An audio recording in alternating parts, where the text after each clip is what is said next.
And we back. So now what do we talk about? That is the question.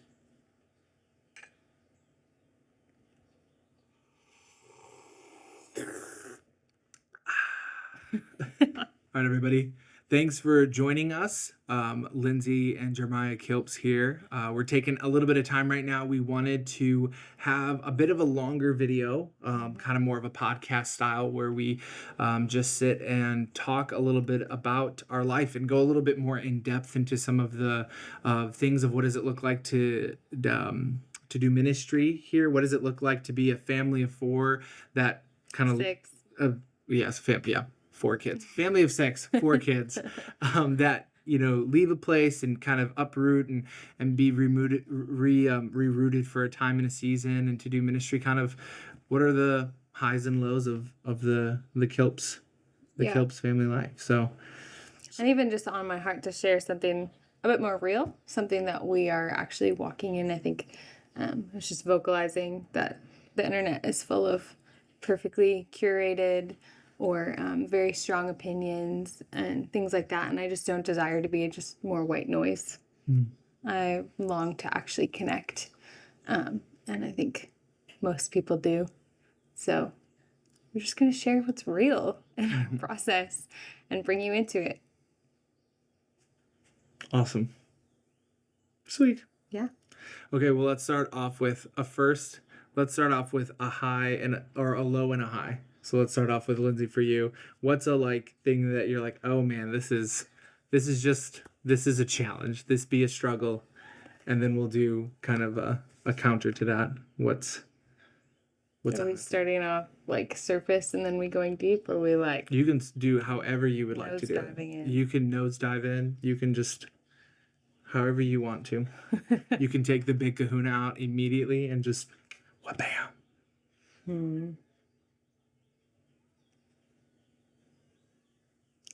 Yeah, I mean, I think one of my biggest wrestles in being in ministry is wrestling through the area of finances. And what does that look like? I mean, I think our wrestle, not just mine.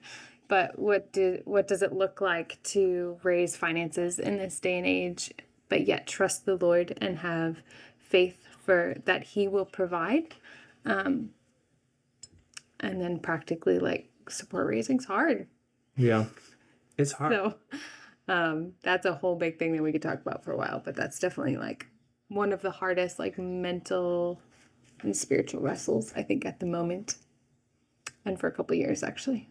The different times and why I've been in Wham. And then a high right now is that I feel like we've hit a really sweet spot with our parenting. I'm really enjoying being a mom right now. And I feel like I've conquered some of this angry mom stuff I was dealing with. And I'm really just learning to enjoy the kids and sitting and watching them play and learning who they are and taking more hold of affirming their identities and just really enjoying it. Went swimming with them last weekend. I was a fun mom. I got in the pool multiple times. Got my hair wet. So yeah, how about you? Well, I think to start with maybe a low, a valley, I think one of the things that I always tend to struggle with is doing ministry at Youth with a Mission Kona, which is on Kona, Hawaii, is always the perception that people sometimes have of Hawaii, because it's it's this island, it's a tropical island, and when people think Hawaii, they think of a lifetime vacation, and so it's the most classic thing as a Wham Kona staff is to have people be like, oh man, suffering for the gospel in Hawaii, I see, Lord, do it to me. And of course you've got to laugh at that because there's an element of that that's true and makes sense. But I think I wish more people could be here and see just what everyday Hawaii looks like, because it's not really different than most other places. And in fact, in a lot of ways, there's also a lot of limitations here because you're on an island. And so there just isn't as much stuff to do. There aren't as many places to go. You're kind of stuck to like one location. And then for us too, we've been, kind of figuring out our vehicle situation. So for the first, we'll be here about 6 months now. We have some vehicle stuff, but we've been working on them for a little while, and neither of the vehicles fit our whole family, so we don't have like a minivan, and so we kind of have to go places separately, and we can only go so far, so we haven't actually gotten to do much on the island. And because of how much like how many businesses and building complexes try to make their way onto the island and then raise the price of everything, there's actually a lot of poverty on the Hawaii Islands that people don't realize. Like, people are like, oh man, everything's just beautiful and incredible, but there's actually a lot of poor parts of town, and a lot of the local Hawaiian people live in low income housing, and there's a lot of drug crime and a lot of crime, and a lot of Abortion rates. yeah, abortion, teen Crazy. pregnancy. There's a lot of the underbelly of it. Kind of reminds me sometimes of like Las Vegas. Like, people think like, oh, go to Las Vegas, it's all the lights and the pretty, but quickly you kind of get to the underbelly, and there's actually a lot of hurt and a lot of pain and a lot of not nice, not great stuff. And so I think I wish sometimes people could kind of be on the day to day of like what it looks like to be in Hawaii. That You're sweaty all the time. Yeah, you're sweaty all the Sometimes time. your diapers aren't available because they're just not on the island. I rarely go to the beach. Like, you walk around places, there's not a ton to do. The city, Kona here, there's not like a ton of stuff to do. And even the stuff you can do, you're on a missionary budget. So you're really not doing those things because all those things are for tourists. So they cost a bunch of money. And maggots and geckos and cockroaches and yeah, so just the not glamorous side, and and I don't say that complaining. No. Like, there's a lot of awesome things, and there's a lot of beauty here, but there's also a very not glamorous side of it, and I think sometimes I wish people could see the not so glamorous side of Hawaii. Of doing ministry in Hawaii, because it definitely has it. So and then a mountaintop.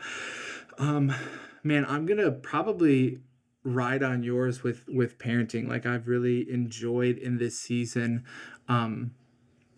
getting to learn, and by no means master or have figured out, but really get to learn what it looks like to raise children in a ministry environment. Like, I know that when we first got married, we were in Wham, and then we had Aislinn, our oldest daughter, but then we moved back to Wisconsin shortly after having her, and we were out of ministry for 5 years. We were we were doing everyday ministry with our church and small groups and things like that, but we weren't full-time ministry. I had a job for a number of those years, started running a business for the second end of that, and then doing ministry is kind of an above and beyond thing. And so starting off having the conviction or the desire, like, oh, we really want to bring our kids into ministry, and now getting to practice that and getting to learn what that looks like doing full-time ministry, and how do we not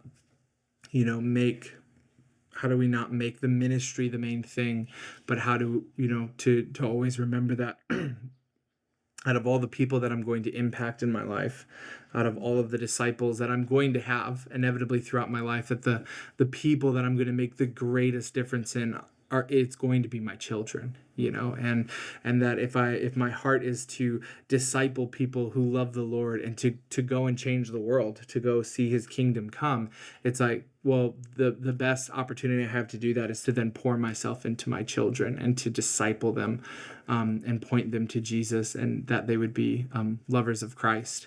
And so to get to practically learn that, to have some hands-on experience in this season doing ministry full-time, and feel the tension, the pull of like, oh man, it would be like you have that pull to just consume yourself with the ministry, and then find babysitters, find nannies, like always, like, so I need somebody to watch the kids, I got stuff to do, but to instead learn what it looks like to discipline, and to say, no, these are sacred times that are set apart where it's for our kids. And even just recently, like, we had one, so like I grew up and my family always ate around the table, and like it was just a special thing that I really like loved, and always remember, like, we always ate dinner around the table. And even recently, without really realizing it, we were starting to have like one-on-ones and two-on-twos and kind of some ministry times during dinner, so we weren't just like sitting down as a family. And we started noticing after a couple weeks of that, like just something was kind of going off, like wasn't right with the kids. They weren't at rest, they were kind of acting up more. And then all of a sudden I just felt like the Lord showed me,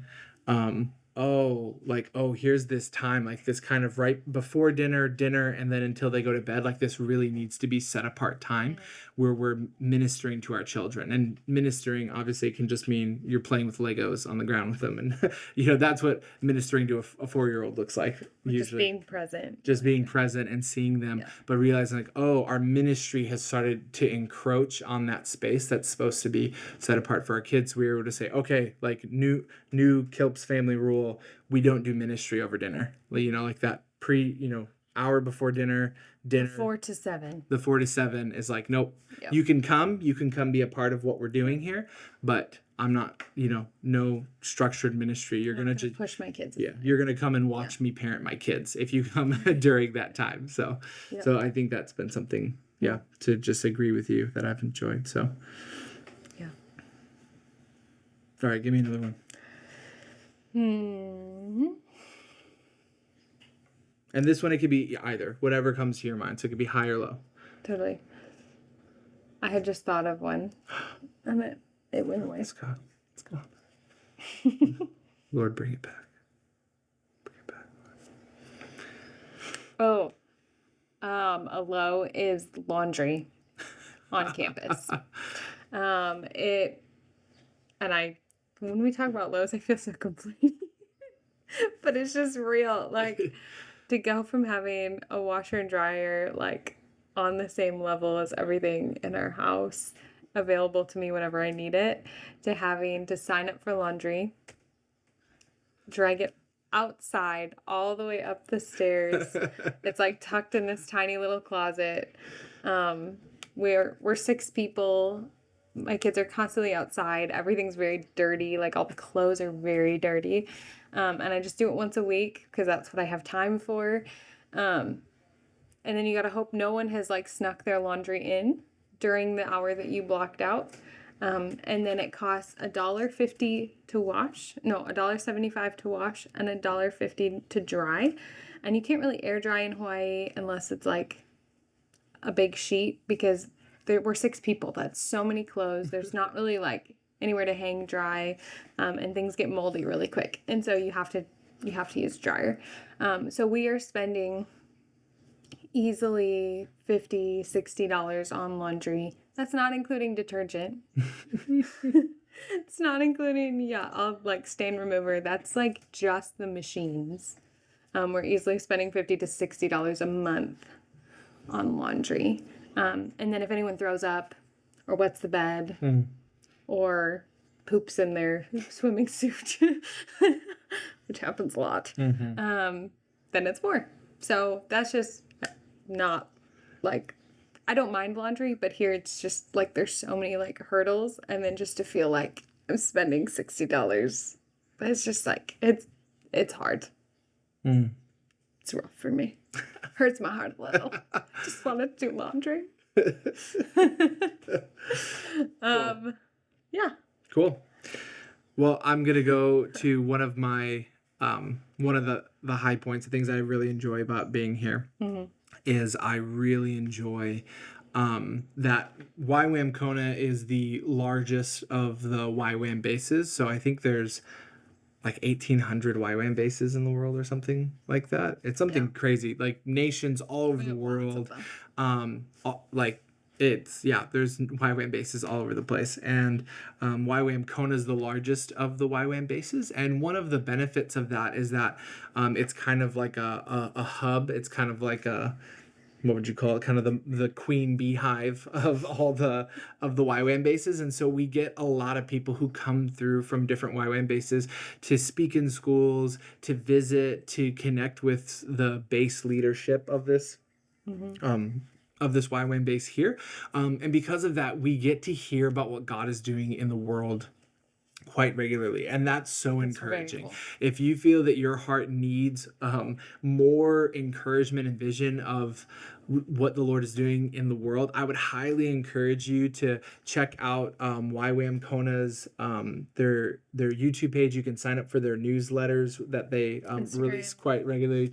Follow them on Instagram, and you can also watch on Thursday night. Most of our on Thursday nights here on the base, we kind of have essentially YWAM's version of a church service. It's called our family night, and then we have some worship, and then they have a speaker who comes in, and it's usually one of the kind of main speakers who's coming in and speaking at one of the schools that's running, and he goes and often gives a testimony about what God is doing in the world and what God is doing in through their ministry. And so that's one of the things that I'm just so thankful to the Lord for, and I try not to take for granted, is to always have this kind of encouragement coming your way that God is truly moving in the world. Like the devil has not won. You know, like there is light, and there are lights being sent out in all the world, and there are ministries in countless nations, and all over. We're watching God do really powerful things. Just this past week, we had a ministry that was coming out of South Korea, where the Lord is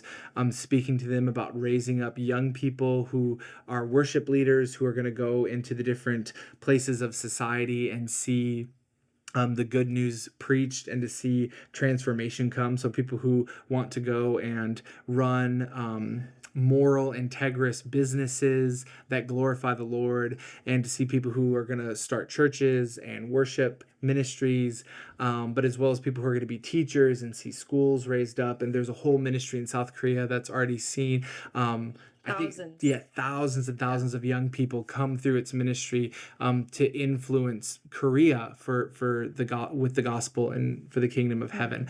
And then the week before that, we had one of our staff, our long-term staffers here. Her name is Susie Childers.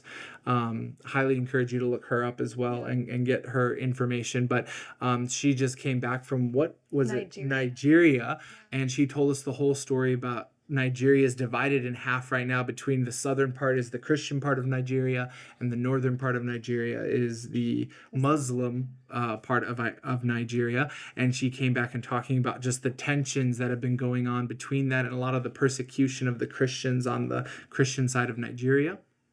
And then she told us the testimony of the YWAM base that's being raised up, that's pretty close to the border, and it's primarily taking in women who have been widowed because their husbands have been killed for the sake of the gospel.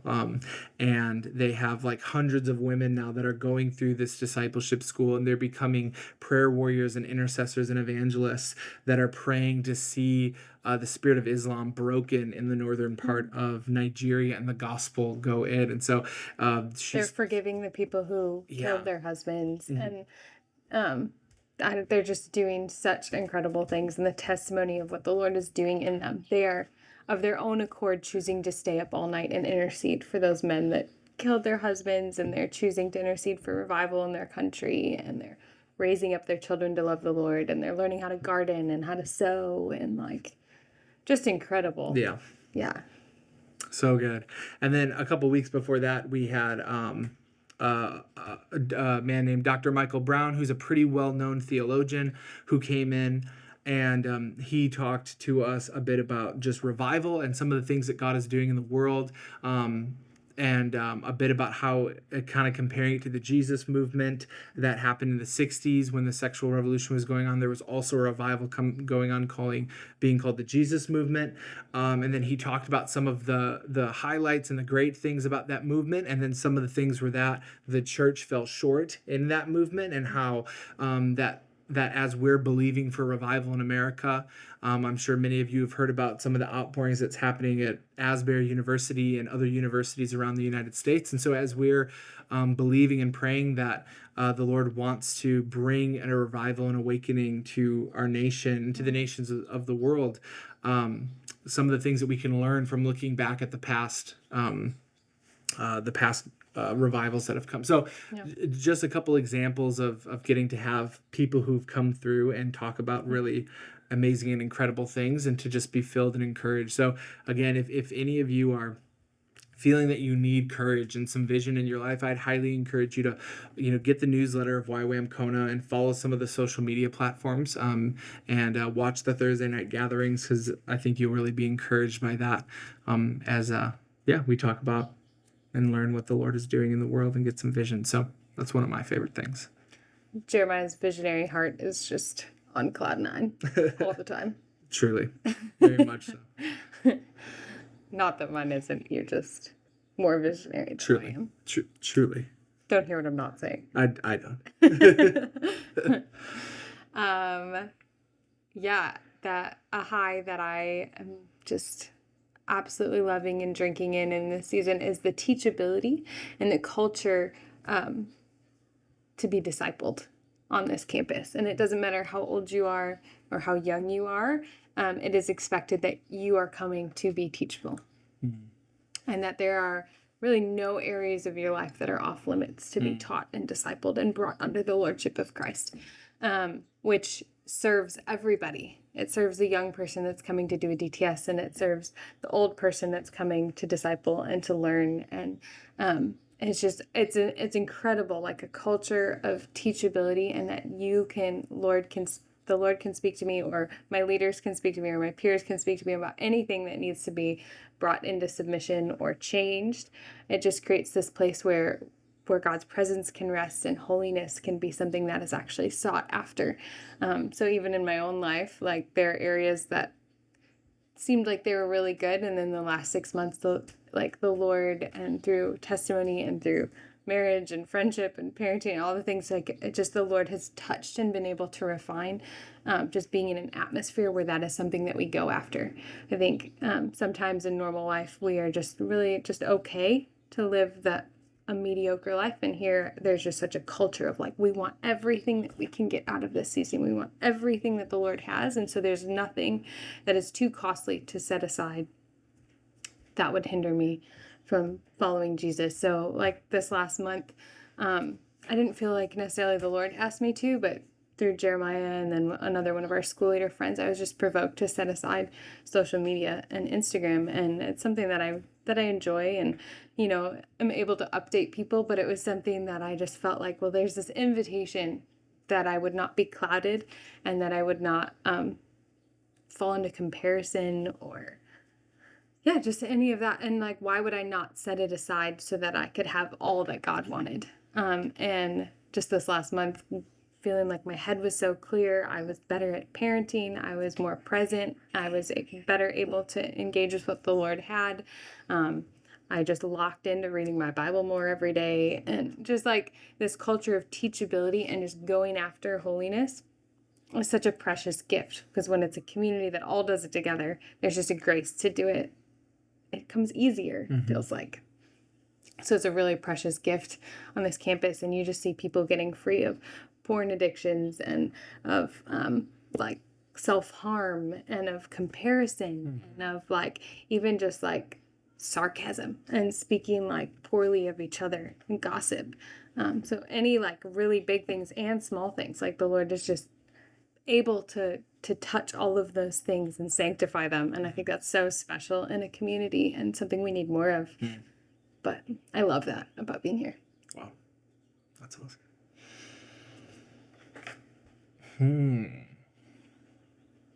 What's another low from you? Another low? Oh, man. Silly little one. So this is what I'll... Silly little one. Oh, no. Okay. Or not.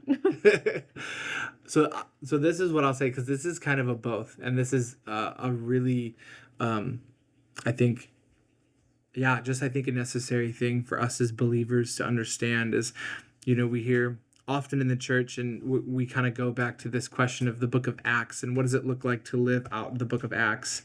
And one of the things is this emphasis on communal living, and we see that typically, like, in revivals or, in the Jesus movement or awakenings, like, we kind of see this return to communal living. And I know just, growing up for us, that was a talk in our churches and stuff, like, a lot of people longing to just do more life together. I remember having a conversation with your grandparents, and they were talking about kind of what I was asking like what was church like back in say the 50s comparative to now, and her grandma responds and says, she said, back in the day, she was like, church, when you became a Christian and you did ministry or church, she's like, that was your everything. It was like your life. It was like, I'm a Christian now. It's like my whole life is communed together with people and with the ministry. And she says, today church is something you do. She's like, you go and you do church, and then you're like, okay, now I'm done. I've done church, and it's kind of like a punch in, punch out thing. And I remember, and that's really stuck with me, and I've meditated on ever since having that conversation. That was a number of years ago, and just realizing how much I'm seeing in people, in people, that we're longing for community again. We're longing to really connect with people on a deeper level, with intimacy. We're longing, I think, to really be vulnerable, like with each other. Like, man, I wish I could take my mask off. I wish I could just show everybody that I don't have it together. But then there's kind of a cultural expectation that everybody's got it together, and you've got your finances in order, and you've got your house in order, and your job's great, and your kids are in school, like to have it all together. And one of the things that is both a highlight, but also it could be a great challenge, is just the communal living of YWAM. So YWAM really emphasizes living in community. And that's a great benefit because your rooms are open, your homes are open. If you're a single person, you're usually in a room with 6 other people, guys or girls, whichever gender you are. And then as a married couple, and as a family, we get our own dorm room, but our dorm is open, for people to come in and to be ministered to, and to see how we mother and father. And so in that, there's a really great beauty of kind of getting back to this acts like vulnerability and openness, where we really truly do life with one another. But then in that are the challenges, because then all of a sudden you start to do that, and you start to realize like how selfish you are. You're like, you start to realize like, I don't want to share my food. Yeah, I don't want to share these things, or I don't want to share this. And then I even think learning, what does it look like to be open and vulnerable and live in community, but also then have healthy boundaries of like, but then there also is a certain space that like my wife and I need space together, and I need space with just like my closest friends, and I need space with my children. And so, learning how to do that, has been, so I think the communal living is probably both a high and a low, because some of your highest highs, some of the most beautiful moments come out of communal living, and then some of your just most like freak out, frustrated moments will also come out of living in community. Sure. And so, I think so, kind of a both for me with communal living. That's a good one. I have 2 more simple ones. I really love worship on this campus. Mondays are just the best day, because we start out from 8 to 9, and it's called Monday morning worship. And the whole campus gathers for an hour and just worships the Lord. That we start our week with our eyes on Jesus, and the main goal is to exalt the Lord. Not to get anything from it, just to exalt the Lord and set our eyes and set our mind in the correct place at the beginning of the week, which I think is so countercultural and awesome. And then Monday nights are what we call ministry nights. And that is where we come to minister to the heart of the Lord. But often in that space, the Lord then decides to touch us as well. And it's a place where we just kind of give the night to the Lord and whatever he wants to do. Some nights there's healing. Some nights there's just a sweet, peaceful presence of the Lord. And some nights it's like a wild joy party. But it's just like we start and end Monday with worship. And then we worship other parts of the week too. But I think particularly Monday is just, I really love it. Well, thank you guys so much for sitting and listening to us chat a little bit about our life and go in a little more in depth about what we're doing. We're hoping to do more of these, where they're more podcast styled, and we just kind of sit and talk about our life and what God is teaching us and what he's saying and doing, and to hopefully encourage you. So as Lindsay said, if there's any questions that you have about our life, campus life. Oh my gosh. about campus life. Or anything you want to know in general. If there's something you'd like us to comment on or talk about, or current events or world issues. I don't know how much we'll have to say, but Or theological questions. theological We questions. enjoy those. Yes, if you have questions about YWAM and some of the theologies about YWAM is interdenominational, but it is more charismatic leaning. And so if you have questions about some of the theology of why Youth of the Mission does what it does, and where it's found biblically and where those convictions come out of, we would be happy to also address those questions. So yeah, kind of just want to chat with you. Everybody's doing a podcast, so we might as well do a podcast, you know? All right. Well, thanks for listening. Thanks for listening. Love you guys. Bye.